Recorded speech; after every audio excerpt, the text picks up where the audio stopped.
Bonjour à tous, bienvenue sur Investir en crypto, j'espère que vous allez bien. Dans cette vidéo, on va parler de la crypto-monnaie Shiba Inu. On va voir jusqu'où elle pourrait aller et puis les directions qu'elle pourrait prendre. Alors, je vous dis de suite, qu'est-ce qui s'est passé sur le Shiba Inu? Eh ben, on a tout simplement eu, en l'espace de 2 heures, en l'espace de 8 heures, on a eu deux mèches. Donc, deux mèches nous montant le Shiba Inu à plus de 26% de hausse. Donc, c'est-à-dire que là, concrètement, si tu avais mis 1000 euros en mode spot, tu aurais eu 260 euros de gain en l'espace de 8 heures seulement. Donc, là, ce qu'on va voir, tout simplement dans cette vidéo, ça va être les targets à atteindre. Est-ce que là, on a atteint la dernière target sur le Shiba Inu et on va repartir, on va corriger, on va s'affaisser et aller chercher les anciennes targets qu'on avait déjà rencontrées comme les 0,40, les 0,508 $ ou encore est-ce qu'on ira plus loin et aller chercher des targets beaucoup plus hautes? Et je vais vous partager ça dans cette vidéo. Donc, si tu ne me connais pas, moi, c'est Rémi. Ici, on apprend à investir dans les crypto-monnaies, devenir rentable sur ce marché. Donc, si tu aimes les cryptos et que tu kiffes le monde tout simplement de la cryptosphère, je t'invite à t'abonner à cette chaîne YouTube. Donc, c'est parti. Petite analyse dans un premier temps weekly pour déterminer qu'est-ce qui s'est passé sur le côté technique du Shiba Inu. On a tout simplement rebondi sur une zone de demande, une zone d'order block. Cette zone-là, c'est tout simplement la zone d'accumulation comprise entre mai 2021 et septembre 2021.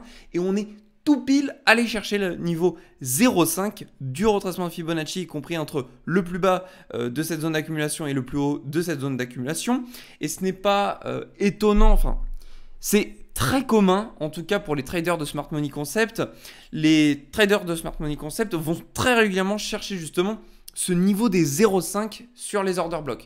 Puisque, comme vous le savez ou pas, mais en général, ce qui se passe, c'est que sur les zones d'order block, on a tendance à tout simplement utiliser ces zones-là en tant que résistance ou support. Donc, si vous voulez, je vais vous faire un graphique sous les yeux. Si on avait donc un graphique de la sorte, petite accumulation, hop, on redescend comme ça, voilà. Le prix est ici. S'il remonte là, il y a de fortes probabilités à ce qu'on utilise ce niveau, si vous voulez, en tant que résistance. Alors, si vous voulez, même là, au niveau de l'effondrement du graphique que je viens de vous dessiner, on aurait pu avoir, si vous voulez, une zone de stagnation. Et si on repart à la hausse, là, on pourrait avoir une zone de stagnation. Si on repart là, on pourrait avoir une zone de stagnation, etc. Puisqu'en fait, ces zones-là sont des zones de supply, sont des zones d'order block qui font barrière sur le prix. Alors, plus elles sont larges, c'est-à-dire que plus sur une unité de temps elles sont visibles, plus elles auront d'impact sur le prix. Et donc, ce que je veux vous dire par là, c'est que là, on a rebondi sur ce niveau des 0,5, au niveau des 0,507 $. On est reparti à l'hausse, donc il y a une réaction haussière, donc ça veut dire qu'il y a une demande, il y a un achat, si vous voulez, massif au niveau du Shiba Inu. Qu'importe qu'il y ait une corrélation ou pas avec le Bitcoin, là on voit que le Shiba Inu part à la hausse, tandis que les autres cryptos nous font des petits 10, 5%. Shiba Inu, là, on est à plus 23% si vous regardez sur le côté droit de l'écran. Maintenant, on va analyser d'un point de vue plutôt court terme, donc sur du 4 heures. Regardez un petit peu ce qui s'est passé. Donc, on a une structure plutôt stagnante. On a eu dans un premier temps ici une cassure du précédent point bas, ce qui annonçait pas du tout de retournement pour le moment. En fait, si vous voulez, quand on a un retournement, généralement, c'est quand on a une cassure du précédent point haut. La cassure du précédent point haut, elle s'est faite violemment. Donc, pour trader ça, ça aurait été extrêmement compliqué. Si vous voulez, on aurait eu du mal à prédire que le Shiba Inu allait partir comme ça. Si on aurait voulu trader ça, on aurait peut-être éventuellement attendu une cassure de ce niveau-là ou au mieux peut-être de ce niveau-là pour ensuite lancer un trade à l'achat. Là, si on se fie à la structure, je parle, là, ça aurait été extrêmement compliqué. Alors, on avait quand même un indice qui est pertinent et je vous invite à regarder ça sur tous les actifs que vous appréciez au sein de la cryptosphère. C'est tout simplement les equalos et les equalize. Alors, qu'est-ce qu'un equalize? C'est tout simplement une zone d'accumulation sur un même niveau. C'est une zone sur laquelle on rebondit plusieurs fois. Pareil pour les equalos, c'est la même chose, mais du coup, du côté bas. Si vous voulez, un equalize, c'est une sorte de résistance. Un equalo, c'est une sorte de support, si vous voulez. Et donc ici, on a eu plusieurs rebonds sur le niveau des 0,5083 $.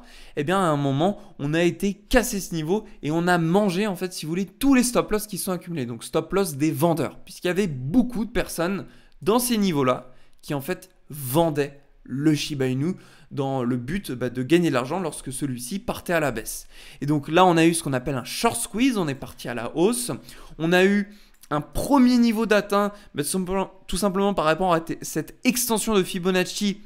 On a atteint la zone des 1,272. Ça a été le premier niveau puisque comme on peut le voir ici, alors je peux même me mettre en 1 heure, ce sera plus précis. Ici, on a un premier niveau de vente où justement les investisseurs ou les traders court terme en tout cas se sont dit tiens, nous on a bien profité de la hausse, en tout cas ceux qui ont investi sur cette zone d'accumulation à l'achat, on va vendre.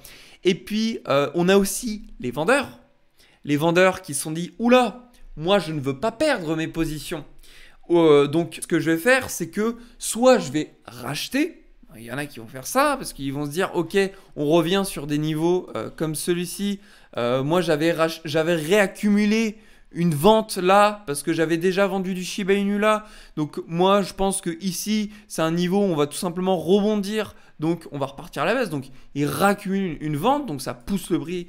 À partir à la baisse, mais au final, le prix, qu'est-ce qu'il a fait? Il a continué de monter. Probablement parce que la majorité des investisseurs, enfin des traders court terme, ont pensé de la même manière. Allez, le Shiba Inu, il va partir à la baisse, donc majorité de liquidité ici. Et puis au final, on est monté. On a atteint le niveau des 1,618 qui nous emmenait tout simplement sur le niveau des 0,5098 $. Et puis le prochain niveau, c'était le niveau des 2. Niveau des 2 que la mèche a atteinte au 0,40 $.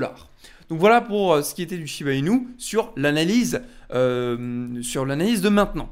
Désormais, je vais vous montrer les targets qui sont possibles d'être atteintes si on continue cette hausse. Rappelez-vous, je vous ai fait une vidéo sur le Bitcoin où je vous expliquais la potentielle hausse qu'il pouvait avoir dans ces prochains jours. Alors, si on part du principe qu'effectivement le Bitcoin partira à la hausse, alors dites-vous que là déjà sur le court terme, on pourra avoir un léger retracement à la baisse sur le Shiba Inu. C'est pas étonnant, on a fait de belles bougies à la hausse, donc ne vous étonnez pas de repartir un petit peu à la baisse. Mais si on doit continuer la hausse, nous avons dans un premier temps ce niveau clé qui est tout simplement l'ancien support. Ça fera office de flip level. Ça, on l'appellera donc une zone de résistance à présent. Cette zone de résistance est donc au 0,40 1053 $ pour être précis. Et en fait, cette zone-là, c'est une zone d'accumulation. Donc cette zone fera office entièrement de résistance. Et cette zone-là, tout simplement, si on parvient à rentrer un petit peu au-dessus, on pourrait aller chercher le niveau des 2,618 qui correspond à la target des 0,4011 $ prix psychologique. Donc on peut l'ajouter, vous voyez, juste ici. Et ça, c'est une target à aller chercher si on continue cette hausse sur le Shiba Inu. Maintenant, j'ai du mal à croire qu'on partira plus haut du fait qu'ici, on a une énorme zone de demande qui fera barrière. Mais si on part plus loin parce que le Bitcoin décide d'aller chercher les 27 000, 30 000 $, et à ce moment-là, il y aura une corrélation qui pousserait les altcoins à partir encore plus haut, il y a de cette probabilité qu'on aille chercher le niveau des 3,618 juste ici. Ce sera un niveau qui correspond par rapport à notre target de prix au 0,4012 $. Alors, on va tenter de corréler les niveaux que je viens de vous énoncer avec un retracement de Fibonacci pour tout simplement avoir des corrélations. Donc, on peut en retracer un ici. On va en rajouter un autre. Alors, je les mets de sorte à ce qu'on trouve des extrémités, si vous voulez. Donc, on en a un autre ici. Très pertinent, on pourrait même en rajouter un autre puisque je pense que des traders l'analyseront aussi de la sorte, juste un ici. Donc là on va rezoomer pour voir les corrélations qu'on peut trouver. Alors c'est un petit peu charabien, je vous l'accorde mais c'est pas grave, l'objectif c'est d'avoir un maximum de corrélations. Ici juste au-dessus des 0,4012 $, on a le niveau des 0,40126, enfin 126. Donc on pourrait limite le remonter. Si on reste pessimiste, on reste sur cette target, vous voyez, qui est tout simplement juste ici. Alors je bouge un peu les trucs, c'est pas grave. On va replacer ça. Toc toc toc toc toc. C'est quoi que j'ai bougé? C'est ce truc là. C'est pas grave. C'est pas grave, c'est pas grave. On va le remettre. Voilà. Comme ceci. Donc on va réobserver les zones de corrélation.